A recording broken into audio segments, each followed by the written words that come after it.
Good evening, good evening. I am Shantae Burke-Hare. I serve as one of the co-chairs for the Social Action Committee.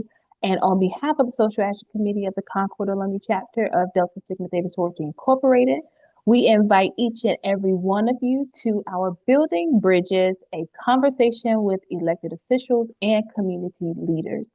We are so honored to host leaders representing various levels of government across Cabarrus County, which will include school board candidates and members of the Board of Education, city council representatives, town council members, and county commissioners. And so tonight we do want to let you know that tonight is not really about a debate. It's not a campaign rally. It is truly about civic engagement. And so at this time, we'll hear a little bit more from my other co-chair, and that's Miss Angie Bunting. Good evening. I'm Sora Angela Bunting, co-chair for Social Action. As an organization committed to public service, social action, and informed voter engagement, we, as members of Delta Sigma Theta, believe in creating spaces where dialogue can happen respectfully and constructively. So our goal this evening is simple: to strengthen relationships between those who we serve and the community they represent. In a time where civic discourse can feel polarized, we chose something different. We chose conversation. We chose clarity. We chose connection. Thank you to our elected officials, candidates for being present. And thank you to our community members for showing up, engaged, and ready to listen. Yes. And so now at this time, if we could spotlight Miss Yvonne Reed, she will come and introduce our moderator for the evening. Good evening, everyone. It is my pleasure to introduce our moderator this evening, who is none other than Mrs. Travell Webb. Travell Clark Webb is a seasoned healthcare professional with over 25 years of experience in pharmaceutical and medical device sales, and currently serves as an executive pharmaceutical sales specialist with AstraZeneca. Her work has focused on cardiovascular, renal, and metabolic diseases, combining clinical knowledge with strategic relationship building to improve patient outcomes and access to care. She holds a Bachelor of Social Work degree from Howard University and a Master of Social Work degree from the University of North Carolina at Chapel Hill. Grounding her leadership in advocacy, equity, and community-centered service, Travell is passionate about empowering communities through health education, access to resources, and service-driven leadership. Please join me in welcoming Travell Webb. Wow. Thank you, Miss Yvonne. What a wonderful introduction. And thank you all for being here this evening for this wonderful level of community engagement. Thank you to Delta Sigma Theta's Social Action Committee for hosting such an important forum for all of Cabarrus County this evening. Tonight's conversation will focus on leadership, priorities, and partnership. Each official and candidate will have an opportunity to respond to structured questions. We ask for concise responses so we can hear from all participants. We also ask that this audience to remain respectful and attentive. This is indeed a space for civic dialogue and shared understanding. So let's begin. Leaders, you will be given 2 minutes to briefly introduce yourself and to answer the questions that will be presented to you. We will start with the education sector, the school board candidates, and the Board of Education. I would like to ask the first question, and the existing school board, we'd like to ask a representative from your area to please start. Remember to please introduce yourself. The first question: achievement gaps persist between demographic groups in Cabarrus County. What policies will you champion to close those gaps?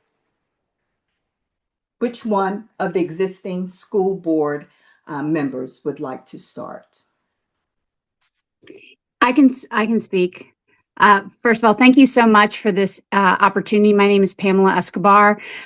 This is so impressive to see all these women here. I really am impressed. And Yvonne and I used to work together, so it's nice to see you again, Yvonne. I've been on the school board. My name is Pamela Escobar. I've been on the school board now. I'm in my 4th year. And as far as achievement gaps are concerned, so what we've been doing, so I think reading is very important. That's the basis of being able to learn, right? You first learn how to read, and then you learn and then through reading, you learn how to learn. And so I'm proud to say that we put in a curriculum this year, and we approved that.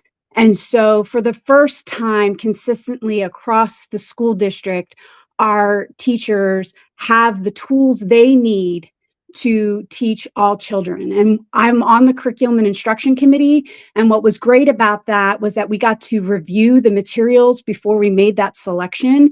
And one of the things that was important to me was that I got to look at the teacher's manual, and it talks about addressing kids at different levels, multilingual, also just different ways of learning. So I think one of the ways that you address gaps is recognizing the issues you have in your schools.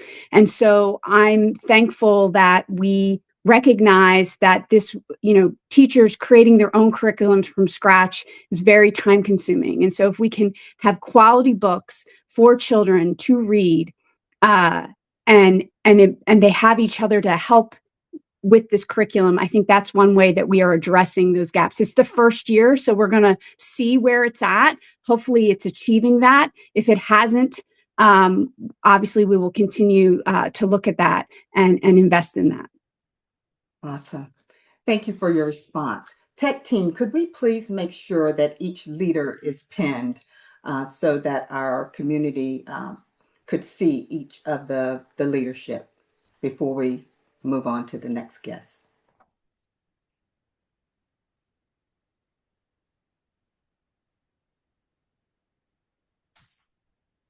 You want me to go ahead and answer that, or are we waiting on the tech team to confirm? I don't know what pinned means in this particular app. Okay, hold on one second. Are they pinned? Sure. Will you give me the okay, tech team, when they're pinned?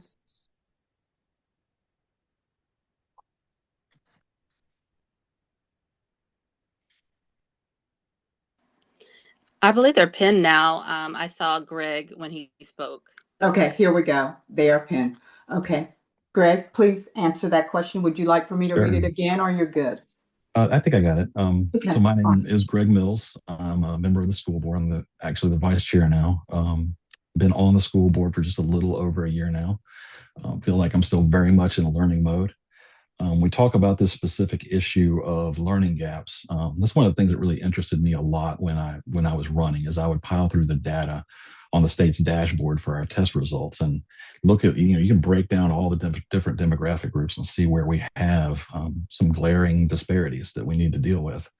I know a lot of those disparities are strongly correlated to poverty. So we look at certain schools that have a higher rate of poverty in their population. It's difficult for us to say that we're ever going to get parity between those schools and the schools that have a higher or a lower level of poverty. I think we do a lot of things right in Cabarrus County. I think we do a lot of things right in terms of assigning more resources to schools that are in need, like the Title I program and the Restart Schools program. I think where we could use a little bit more attention is, I believe there's a certain number of students who don't quite fall in that area where they would be identified for a 504 or an IEP, but yet are still behind where they need to be. And so I would like to see something happen where we are more involved in the community, bringing in mentors and tutors to help remediate those things. We don't have a lot of financial resources to be able to throw at that problem, we need a force multiplier to help us address that. And I think community members, community groups, and parents are that force multiplier that we need to address that issue. Thank you. Thank you for that answer. Ms. Williams? Thank you. I'm happy to be here today. So my name is Michelle Williams. I am a mom of 3 boys right here in Cabarrus County Schools, and all 3 levels. So I'm extra busy. But I'm also a certified teacher, and I also work at a Title I school here in Cabarrus County. And so policies that support our students' academics is extremely important to me. I want to ensure that our students and all the policies that we actually bring forth will remain to be student centered. And I believe that we should always set measurable goals. And I believe that's absolutely what we do, but just going into adding more detail surrounding that. And as an example of a attainable goal, making sure that they are measurable. One of them would be reducing the disciplinary referrals that are sent from the classrooms, and we can do so making sure that they are done in a certain amount of time in a measurable amount. By increasing the mental health supports to our students as well as our early interventions. Another example would be to increase our 4-year graduation rate. We do have a really great graduation rate here in Cabarrus County Schools, but if let's say if that's our goal, we want to make sure that we do that in a certain amount of time in a measurable amount by tracking the progress of our students and the targeted supports. And another goal that I was thinking about earlier today was increasing our 3rd grade proficiency rates within our reading and our mathematics in a certain amount of time in a measurable amount. And we can do so by implementing our MTSS tiered support system that supports our students within our schools. And so I think by implementing all of those things, making sure that we have measurable goals when it comes down to our policies and when it comes down to the things that we are honing in on with our students, I think that that absolutely will be a top priority of mine, and that we remain student-centered at all times. Right.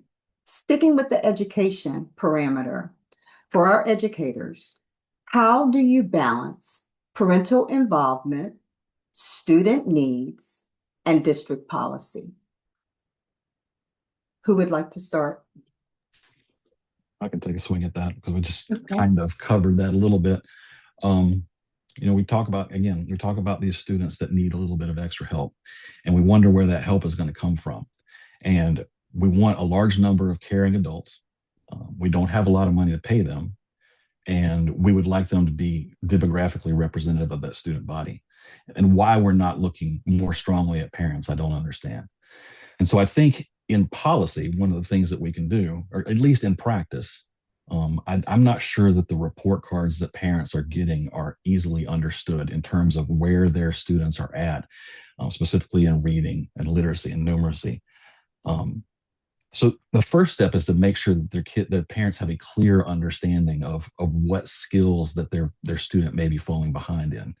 And then secondly, providing the tools and resources they need to be able to help that student remediate those skills. And so that may come in the form of materials that are handed home or materials that we make available online, or sessions that we have in our schools where parents can come and receive some training from our high quality teachers. So yeah, in terms of balancing the parental involvement and the policy, I think we absolutely need to take a stronger look at the best way to utilize our parents to help grow these kids. Thank you. So I'll go next. And I should also just be very clear. Greg and I are individuals, and as a school board, we can't speak for the whole school board. We can only speak for ourselves. So I just want to make that clear. So kids, parents, policy, where are my priorities, or how do you balance that, right? For me, I'm very student-centric. I have 2 students myself, one in high school and one in middle school. And they've been going through Cabarrus County schools their entire schooling. And I think it's critical that when I'm sitting up at the dais, that I'm thinking about kids. What is their experience like? What is happening on a day-to-day basis? And I recognize that there are parents who are similar, like-minded. And I would say one of the things that I appreciate about Michelle is that we're both moms with kids in school right now. So, but I also recognize that not all parents have that time or have that availability. So, I guess for me, policy is important, obviously, because that's the one thing school board can do. But for me, it's trusting the schools where things are happening on the ground, and being a resource for parents and kids. If for some reason the schools aren't functioning the way they should, if policy is being violated. But for me, it's really about that classroom experience, the quality of education. That is my top priority, always, which is making sure that our students are learning, but they're also in a welcoming environment. And yeah, so anyway, that's where I rank them: kids first, parents second, and then policy after that. Thank you, Ms. Escobar. Ms. Williams? Yes. Yes, thank you. So I believe parental involvement paired with the student's needs and policy, I think they almost go hand in hand. So I believe as a board member, you have to first be a great listener. And parents ultimately know their children best. That's number one. Number two, our educators are the experts and the professionals in the field. And the policies are what exist to protect and to ensure fairness. So, whenever those things do not align, my focus will always be on what best serves our students while staying in the law. And when I actually evaluate a policy, I think about who are the individuals this policy is actually meant for and who is possibly left out. So, those are the two things that I will consider whenever considering policies. Awesome. Okay, the last question for this subset of questions for the educators is, what steps would you take to ensure equity and transparency in school governance? I think I'll take a swing at that first. Okay. So, the parent, I expect equitable practices at our schools. As a parent, I expect transparency within our schools. And to me, equity means that every student, every family member, every school, they have different needs, and we have to rise to the occasion to meet those needs. And so I will support data driven decisions that will direct resources where they are most needed within our community. I will ensure that our policy discussions, our purposes within our school board meetings are clearly communicated to the public because, I'm not sure if you guys ever watch any type of like kind of commissioner meeting, school board, whatnot. Sometimes there could be some language in there that the average Joe might not fully understand. So making sure that that is communicated clearly to the public is really important for transparency purposes. Also, reviewing expectations and ensuring that our resources are distributed based on need within our county. Reviewing the academic and the discipline and the attendance disaggregated by race, ethnicity, and social economic status. And so we can identify and address the achievement gaps that are within our county. I also believe that it's really important to review the disciplinary policies so that we can prevent the disproportionate use of exclusionary discipline, because we all know that once students are outside the classroom, maybe suspended for a certain amount of time, it's that much harder for them to make up that work. And of course, we are absolutely believing in holding our students accountable, right? So don't think I'm not saying we're not holding our students accountable, but I'm simply saying that if we review our disciplinary policies, we will prevent the disproportionate use of those exclusionary discipline situations within our district. Thank you, Ms. Williams. Who would like to take a crack at that? Yes, Ms. Escobar. Okay, thank you. So I think what I agree with Michelle almost on everything that she said but I love the data driven. And I would say that as a school district, we are data driven when we're making our decisions. I'm specifically thinking about realignment and when we looked at schools and understanding,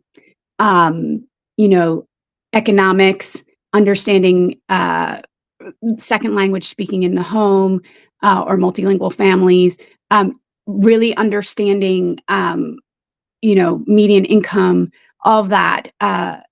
We do look at those demographics when we're trying to make decisions. But I think we could do a better job maybe making that clear to the public that that's happening. So I think, so my profession outside of being on the school board is I'm in communications. And so for me, transparency is very important. I think we do a good job of communicating to parents, but I don't know if we do a great job of communicating with the community. And the reality is that we are representatives of the community. Not everybody has a kid in the school system. And so understanding how we make decisions, why we make decisions, what's happening. I think we can do a better job of communicating that. I've advocated for that, but we can do more. And as far as equity is concerned, I think it's important to recognize that doesn't mean everything's the same, because there are different needs based on circumstances of where people are coming from. And so our students, when they're coming into kindergarten, some of them have gone to preschool, some of them have not. And so you have some of them come to school every day with a full belly and breakfast, and some of them don't, right? And so all of those understandings of like where people are and how the school can meet the needs that we're dealing with. So again, we do those supports. Michelle knows this really well, obviously, because she's in the school and she's giving those supports where we're going in and pushing in and out. I mean, Greg was talking about that as well. We need to make sure that all kids who might need more are being identified. And so again, can we do better? Yes. Are we working with a school system of highly talented individuals who are underpaid? Yes. And so it's a lot to put on our professionals. And so for me, one way to make all of this transparency and equity better is to make sure that we're supporting the professionals who are working in our schools. Thank you. Mr. Mills. Yes, Ms. Williams and Ms. Escobar make some great points. I don't have much to disagree with any of that. I would just like to sort of add on to what Pam was saying there at the end was everything we do in this school system is really in support of that relationship between the teacher and the student. It's all about getting kids in front of the teacher ready to learn. And if you want to have, if your goal is to have an equitable education system, it is very difficult for a teacher to provide extra help that a particular student may need if they're a middle school teacher with 40 kids in their classroom. And so we really need to look at how we're supporting teachers. To me, it's a several front battle. One, we have to constantly be advocating with our legislators and with our county commissioners for greater pay and a greater supplement. We absolutely need to be the most attractive place for teachers to work in this region. Then secondarily, on our side, we're not off the hook. I believe there's things that we could do to help teachers with their work-life balance. We can look at the number of meetings that they're having to go to. We're looking at we should be able to look at some of the administrative tasks that they have to perform. Again, we should become a magnet for teachers. We should become the place that everybody wants to go to teach, because that is the primary person that is handling, is identifying and dealing with those inequities that we're all concerned with. And so again, it's not just pay, it's work-life balance. It's doing everything we can to make sure that those teachers are supported and making sure that everybody surrounding us knows that Cabarrus County is getting that right, so that it becomes attractive and we don't have these large classroom sizes. We don't have EC teachers with 30 or more kids on their caseload. We'll be able to do a much better job by every student in the county if we have a highly qualified teacher sitting in front of every classroom, and all of those classrooms are at a reasonable size. Excellent point. Excellent point. Quick follow-up to that, Mr. Mills. Could you give us one example of, very quickly, what are some of the recruitment tactics that you have in place, just maybe one, that you're doing, that Cabarrus County is doing to make sure that we are attracting the most diverse, most well-prepared teachers for our children in this county? I think if you want to talk about specifically how we're recruiting diverse teachers, we get a list almost every month of where our HR department is sending people to do recruiting. And they are specifically hitting up HBCUs to make sure that we are touching that population, making sure that we're recruiting students or we're recruiting teachers that we want teachers in front of the classroom that reflect the student body. And so we need to go out and find those people, and HBCUs are being specifically targeted by our HR department. Thank you so And much. I would just like to shout out Angie McLean, who works for the school district. She's in the HR department. She's an award-winning teacher. She was on our dais representing the teachers, I think 2 years ago. And she is just a rock star in the sense of recruiting, but then also mentoring teachers so that they can thrive and that they want to stay. It's what's critical is those first 3 years is not only getting people to come to us, but then holding on to them. And it's because you get to learn from such amazing people who work there. But anyway, Angie's amazing, and she deserves a shout out. Thank you so much. We're going to now move on to our municipal leadership. Thank you for patiently waiting. Our City Council and Harrisburg Town Council. So please remember to briefly introduce yourselves and then launch directly into your answer as well. So the first question for you, what is the most pressing issue facing your municipality right now? And we'll start. Ms. Glover, could you introduce yourself and address that question, please? Good afternoon. I am Leticia Glover. I'm a member of the Harrisburg Town Council. So thank you for having me tonight. One of the most pressing issues that is facing Harrisburg right now is economic development. And what that will allow us to do is diversify our tax base. So what that looks like is the more businesses that we bring to Harrisburg, the less the tax burden is for our residents.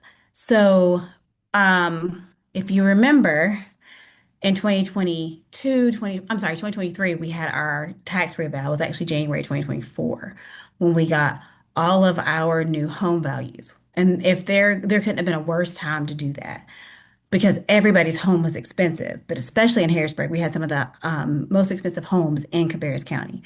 So we felt that while we decreased our tax rate, the value of our homes had gone up significantly. So our tax bill still went up, even though the rate itself had gone down. With us working really hard and building up our economic development team, Ryan is our economic development director. He does a phenomenal job of bringing in commercial industrial partners. They, by default, will pay more in taxes. So that will help offset what we are paying as residents. And then we have Stephanie, who's on the other side of things, who focuses more on entrepreneurship and smaller businesses and to bring those into the community. Unfortunately, because of the way that our state chooses not to fully fund public education, we have a one-trick pony that is called property taxes. So, there's a lot of burden that is put on our county. So what we as at our town, what we're focusing on again is economic development, diversifying that tax base, but also ensuring that we're leveraging our partnership with our state representatives so that they can actually use the state budget once they actually pass one. It's been 8 months, we're still waiting. But if they actually do that and do it the way that it's intended to be done, we could actually do more in our communities and lower taxes for our residential purposes. Um, but beyond that, we're working on in Harrisburg on community spaces. We really need a space where we can meet similarly to other municipalities where they can rent fire departments and things like that. We don't have that in Harrisburg. So that's our second priority that we're working on right now. Thank you. Yes, ma'am. Ms. Chisholm, Santana Chisholm. Same Yeah. question. Good evening, and thank you everyone for having me here. My name is Alveri Santana, and I am part of City Council in the city of Concord. I would say one of the most pressing issue is really the rapid growth. 10, 15 years ago, our population in the city of Concord was about 53,000, but right now we're actually peaking to 110,000. Now, one of the things that I really love saying is that kind of growth does tell us something extremely positive, which is really going to be that people love living here. People are choosing Concord because of our schools, the neighborhoods, the parks, or just even the businesses that they can build and establish here. However, at the same time, we do see that the growth has happened exponentially faster than what many of us thought that it would be. So that was not anticipated. And from an infrastructure perspective, I will say that our systems truly were not originally designed for that level of expansion in such a short amount of time. So like our roads, our utilities, our water and sewer systems, a lot of that does take years for it to be built and sometimes even decades. So to properly plan, fund, and build it, it is going to cause a strain. So I say those are the infrastructure perspective. Those are the items that a lot of people don't think is glamorous or sexy to even discuss, but it is one of the truest issues that we are having. And I do tell others, we all want our toilets to flush. Well, we need to focus on what does that infrastructure from behind look like. So we need to be able to have that clean water when we turn on the faucets. We need streets that drain when it rains. So all of those are things that we need to worry about because the population is just growing extremely fast. So those things are really going to depend on how well are we really focusing on the back end to build those systems to work behind the scenes with the appropriate team. And I can say the staff has done an amazing job. They have been able to control some of those systems while we focus on what's next. And Concord is doing, again, a phenomenal job at really keeping that responsibility to stay ahead of the curve and to make sure that in the future, the growth is not outpacing what we can truly handle. Awesome. Ms. Santana, I'm going to leave you right there because you are a clairvoyant, because that you lead me right into my second question, and that is, how are you addressing growth, infrastructure, and community development responsibly? So I would love for you to start the conversation with how, expounding on what you just started, what is Concord doing to really to address those issues in a real tangible and economically responsible way? Could you talk to us a little bit more about that? Yes, absolutely. So a couple of years ago, and this was before I was on council, but our strategic plan was developed and it was very intentional, very proactive, and truly is carefully managed till this day, where it's almost like not waiting for the problems to continue to appear and just working ahead to make sure that we think about those every time we plan. anytime a new activity, a new business, or something new is even brought to the council or brought to the staff, we are thinking of what do our plans say? Because we do want to make sure that because we've had that exponential growth, that we do stay on top of what are those industry trends, and even almost from a prediction standpoint of regulatory changes that can impact those growth and what we can do from a planning, utilities, and transit perspective. Economic development does play a very large part in how we address growth, because growth is not a single pathway. Growth falls in line, and you just spoke to the school board, but growth falls in line with education. It falls in line with the city planning. It falls in line with the activities, the hospitals. What do you have around that's going to really foster that great environment where you can live, work, and play in? And that just going back to our plans, I will say, and understanding that the plan was developed knowing that we are going to continue experiencing growth, and it allows us to grow responsibly rather than just being reactive when we start seeing that individuals want to move here, because of course we know they want to move here. And lastly, I just say, at the same time that we look at those plans, we do remain focused on what is that fiscal responsibility and the community impact that everything that we bring into the city is going to have. Because we already know growth is going to happen, but how do we actively manage the benefit for the residents that currently live there? Thank you. Ms. Glover, same question. You're on mute. Thank you. Growth is one of those things that's it's hard because we want our communities to grow, because I heard a current senator say, if you're not growing, you're dying, and you don't want to be a dying town. But growth, there are a lot of people who've campaigned on, I want to slow growth, I want to stop growth. Well, here's the thing. We don't have sewer capacity, so growth is going to slow on its own. Because if you think about that from the angle of it's not the number, well, it is the number of houses that are built and the number of toilets that need to flush in those houses. So our sewer capacity, and essentially we're chasing our tail at this point to ensure that we can adequately provide clean, I mean, we can adequately clean sewage for our community. So that kind of takes care of itself. Infrastructure can be seen twofold. I tend to think of infrastructure, it can be the economic development piece, but then it also can be like roads and traffic and things like that. So when I think about, especially in Harrisburg, I'm one of the primary people. One of the things I campaigned on was around roads and traffic. The beautiful thing about running for office and then becoming an elected official is learning what you can and you cannot control. So sometimes you have to eat a crow. That's one I had to eat, was that many of our roads are state maintained roads. And all we can do is advocate unrelenting advocacy to our DOT. And DOT, I will be very transparent and say, is one of the poorest run entities in our state. We really need to hold them accountable because they're always broke. But we pay taxes to them. Our toll road money is supposed to go to them, but they never have any money. They say that Hurricane Helene really set them behind, and I'm sure they did because that was a devastating natural disaster. However, any other entity would have to figure out how to make it up. So we, in saying all of that, like, our roads in Harrisburg are a problem. We know that traffic is a problem. We have a lot of development that is coming that was passed a long time ago. And the issue with that is all the developer has to do is keep the grade at which it is. So if it's already an F, all it has to continue to be is an F. They don't have to improve it in any way. We can hold developers accountable, but we don't want to do it to a place where no one wants to develop in Harrisburg.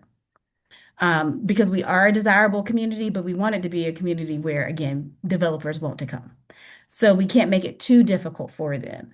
And understanding that people are really attracted to Harrisburg because of our schools.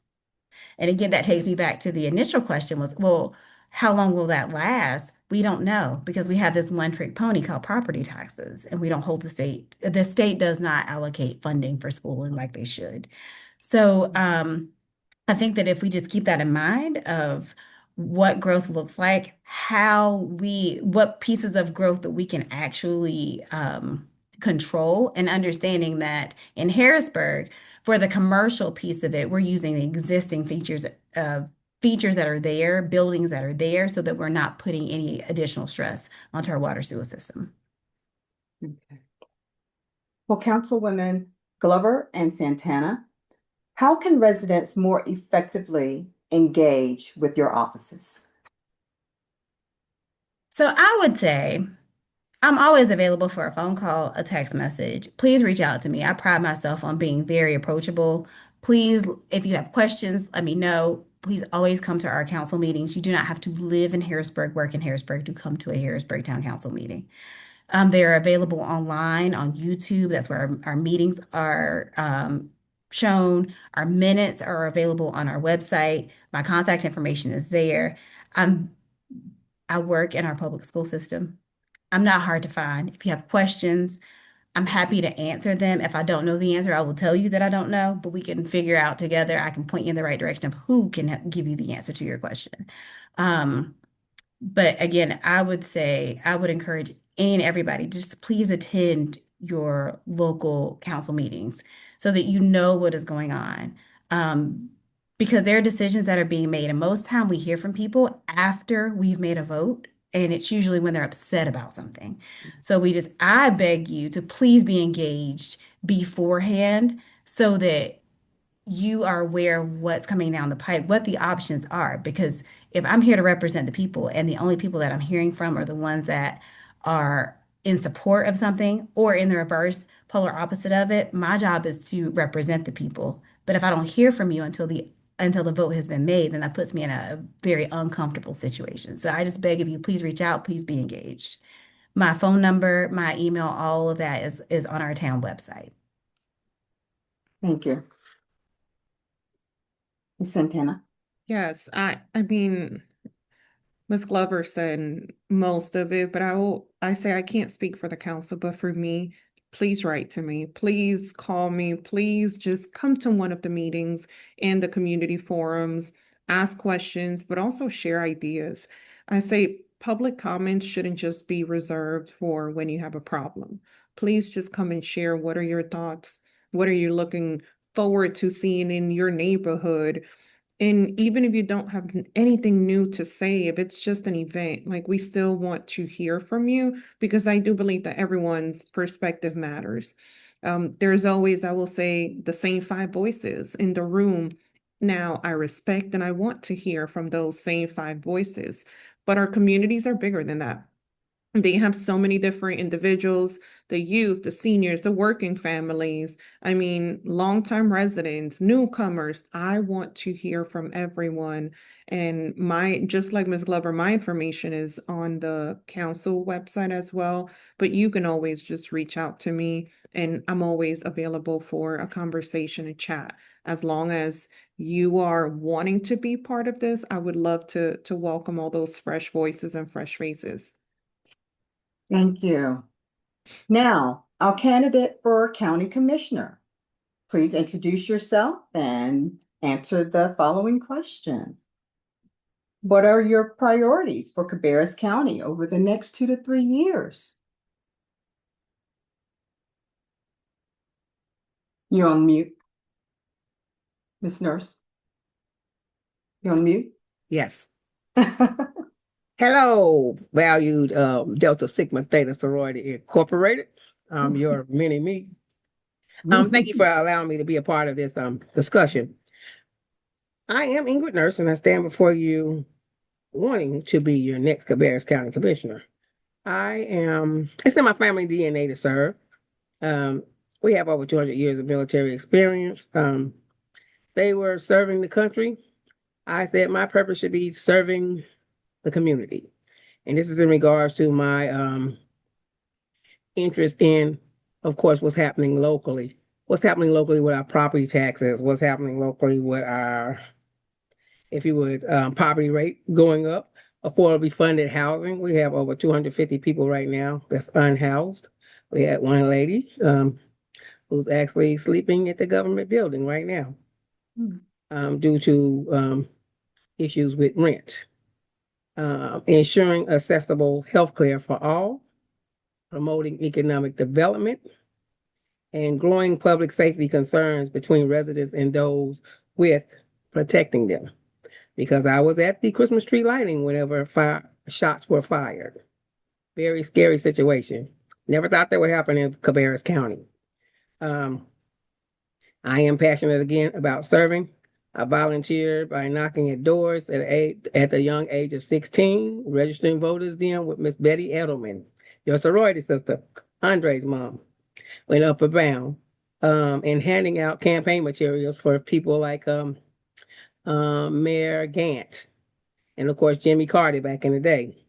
Also, I was privileged with handing out candy bars, selling $300 worth of candy bars for the Dead Return of Christ for church.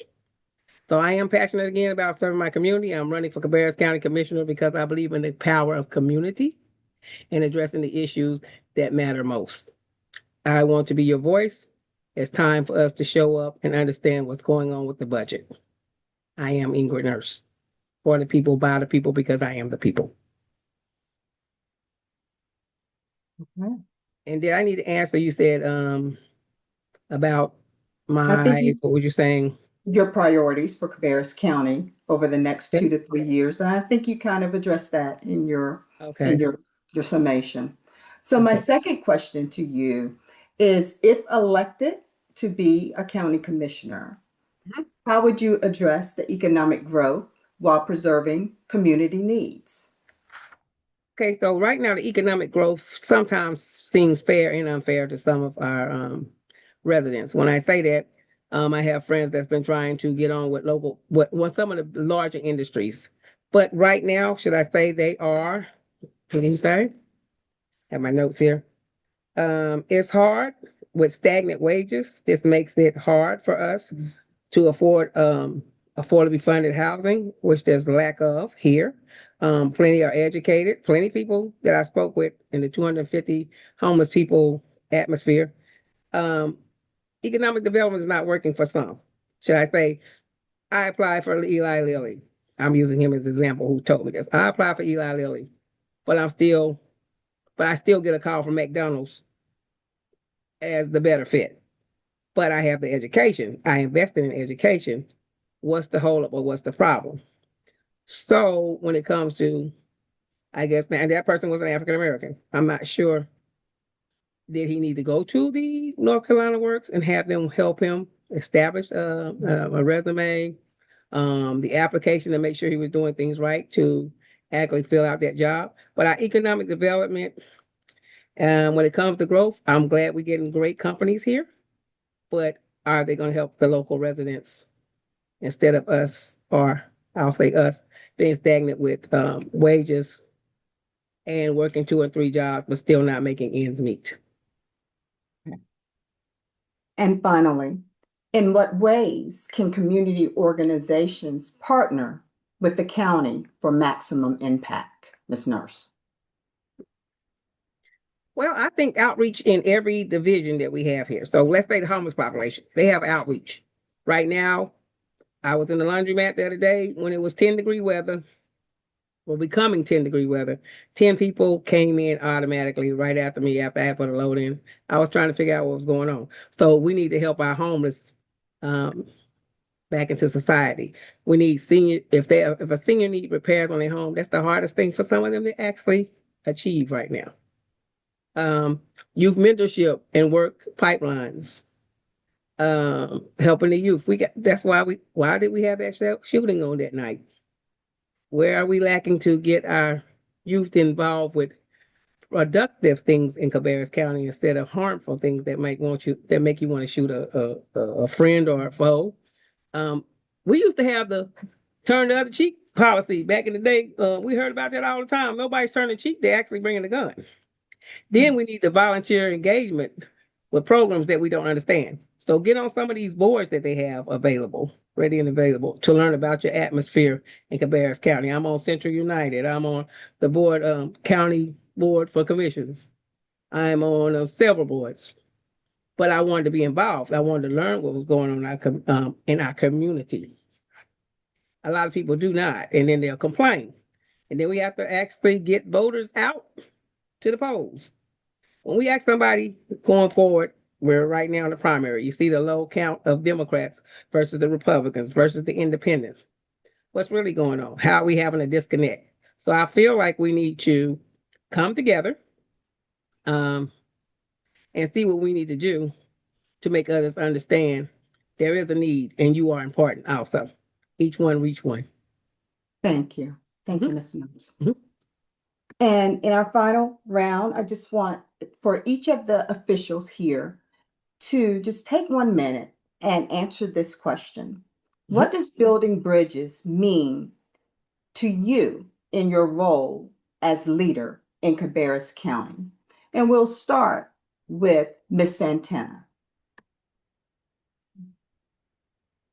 What does building bridges mean to you in your role as a leader in Cabarrus County? I would say it's almost double-sided. You have to be able to build those bridges as a leader with the individuals from the council, the city staff, so that you're able to gain their respect when you bring an idea, for them to understand where you're coming from, but also for the community, and I say mainly for the youth.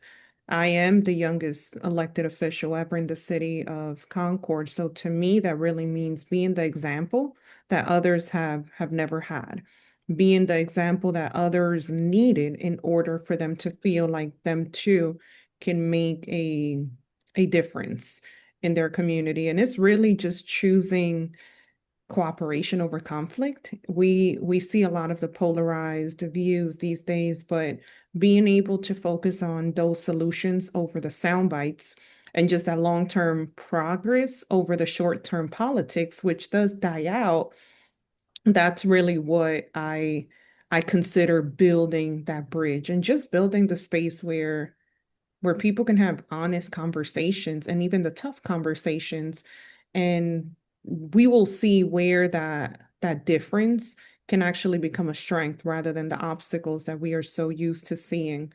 And ultimately, it's just about that trust that you build, where other leaders trust you to get the work done, and where they trust that you're doing what's right for the community, for the individuals in the community, and to give you ultimately that responsibility to manage responsibly. So Thank you, Ms. Santana. Mr. Mills, same question. And for me, building bridges is always about being in the community. We can't just show up for a board meeting twice a month and expect that we're doing our job representing the people well. So for me, it's going to football games, it's going to basketball games, different schools in the county. The high school musical season is starting up, which is always a fun time for my wife and I. We love going to see the high school musicals every year. It means going to community meetings. So if I can go to a neighborhood association meeting, every opportunity I have, I'm there. Going to city council meetings, going to county commissioner meetings when I'm available. Talking to those individuals. Miss Alvarez, I'm sorry, just said. It's about being available, so that if people, even if they don't agree with me, even if they don't like me, they know that I'm available, and I'll hear them and I'll listen to them, and I will they know who I am, and they know who to reach out to if they need something. And so to me, that's what building bridges is all about. Thank you for that answer. Ms. Williams? Thank you. Okay, so to me, building bridges means choosing to connect and not to divide. It means being a voice and sitting at the table with folks that you might not actually always agree on things, but you have to come to the realization that not every issue is a political issue, because I'm sure we can all agree on class sizes, safety, and mental health for our students, supporting our public school teachers, and things of that nature are extremely important in helping the outcomes of our students as well as supporting the whole child. So building bridges actually pertains to making sure that we are connecting our community with our schools and having open, transparent communication practices with them as well. So I think that that is the best definition of building bridges as a leader within this community. Thank you. Ms. Escobar. Thank you. So for me, it can be a challenge to build a bridge, right? And I think about the other night, we had a legislative meeting for the school board, and so that was with both our county commissioners and with our state representatives. And I think it's no secret that I don't necessarily see eye to eye with many of those people. And but that's not what matters in that situation. Doesn't matter how I personally feel or if they've personally attacked me, because they have. But what's important is that I'm doing the best I can to advocate for our school district. And so that's what I did Monday night, and make it very real for them. I recognize that education is the topic or the subject that I'm trying to be the representative for, and that they have to represent many different things. And so for me, it's making them understand what is happening in those classrooms, what our needs are, how they can support us, what it means when you don't pass a budget, what it means when we don't have the funding that we need. So it's building a bridge with people who don't see eye to eye with me on many things. But again, like what Michelle said, I just think is so important, which is I think we can all agree that we need to support our children in our community. And so I think that that's very, very important, that that I have a civil relationship, that I can communicate with people who think differently than I am. And then I will also just say too, being out in the community is super important to me, because yes, a lot of people don't come to our meetings. And so that's not the best place for me to know what people are really thinking. So it's going to all the student stuff that I have. I mean, because I'm a parent, I've got plenty of things, activities and things to chaperone and go to, but run into my friends at the supermarket or run into in the neighborhood, but just be there, going to events, going to different communities that are not my own community, to be there in case people want to talk about what's happening with their student, what's happening in their schools, how we can make education better for all of us. Thank you. Ms. Glover? So to me, building a bridge means understanding that in this role as an elected official, I'm an elected official for the people that voted and supported me, but most importantly, the people who did not agree with my views and did not vote for me. Building that bridge of trust with those individuals, I see as one of my top priorities. It's also a priority to me to build that bridge with the generation that I work with every day so that they understand the importance of their vote, the value of their vote, and the outcome of their vote or their choice not to vote. And when I have those conversations with them and try to build those bridges, I really want them to be able to see themselves in this seat making the decision. So that point of education, helping them to understand like why this seat in particular is so important, because we are the leg of government, that we are the closest to the people. We live in the communities that we serve every day. So I see that as part of building the bridge. I think that is the bridge itself, is education around how to become elected official, what an elected official does, but the importance of the role that elected official plays and accountability. Thank you, Ms. Glover. And finally, Ms. Nurse. Thank you. Okay, so I think we should look at the needs of the community. We should hear all the needs of the community. We should adapt to all diversities in our community, all cultures, if you will. We're not relating, we're reaching some and we're not relating to some. So my concern about building bridges is that everybody is equal in the sight of God. We need to reach one. Each one reach one.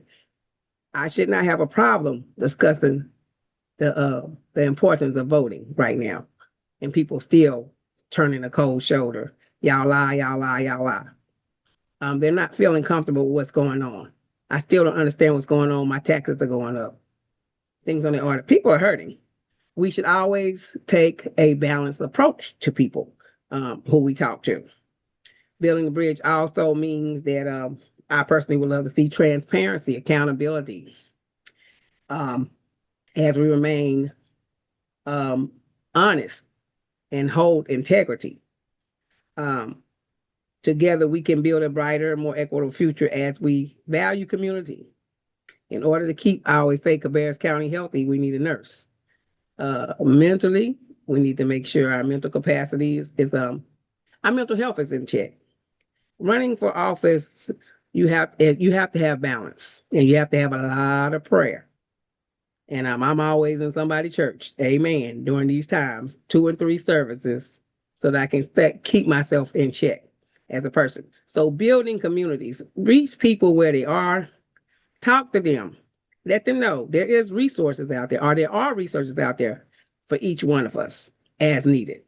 That's what building a bridge is, talking to your neighbor, investing in your community, treating everybody like you want to be treated. Thank you so much. And I do want to thank each and every one of you as elected officials and the candidates for your thoughtful participation and your service to Cabarrus County. At this time, we will entertain a few questions from the chat. If my sorors who are on chat surveillance duty would share a question from the chat, we'll take an opportunity right now to entertain those.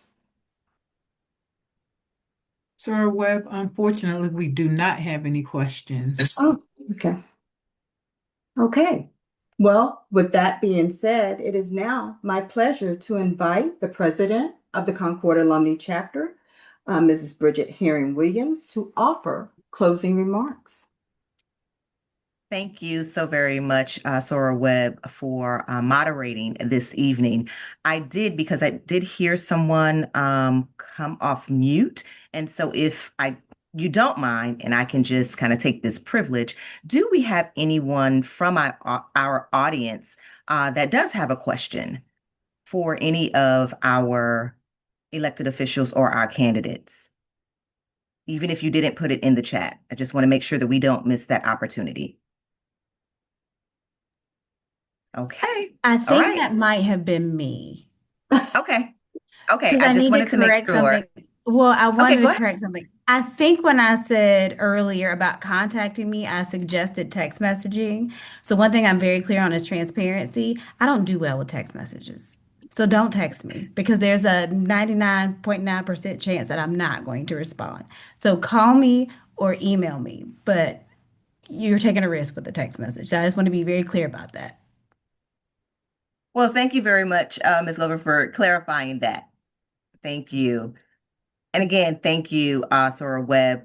Tonight reflected the very best of civic engagement. And so we are so grateful that each of you were here. It was respectful dialogue, informed participation, and a shared commitment to solutions. Delta Sigma Theta Sorority Incorporated has a proud legacy of champion social justice, public service, and civic empowerment. Our Social Action Committee remains steadfast in its commitment to keeping our community informed, engaged, and active in the democratic process. Building bridges, it's not just a one-night effort. It is an ongoing work that demands leadership, accountability, and meaningful community participation. To our elected officials and our candidates, thank you for showing up and engaging. To our community, as always, your presence matters. Your voice matters, and certainly your vote matters. Together, let us continue building relationships that strengthen Cabarrus County and uplift all of us that call her home. Again, thank you so very much for your presence this evening, and I will now turn it back over to our Social Action Committee.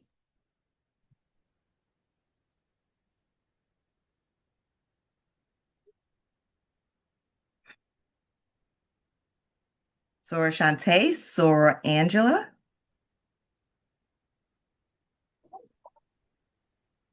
Thank you, everyone, for coming out tonight.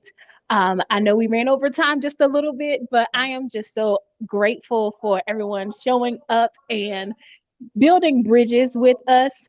There's nothing else to say but good night, and we will see you again real soon. Thank you. Thank you. You all. Thank you so much.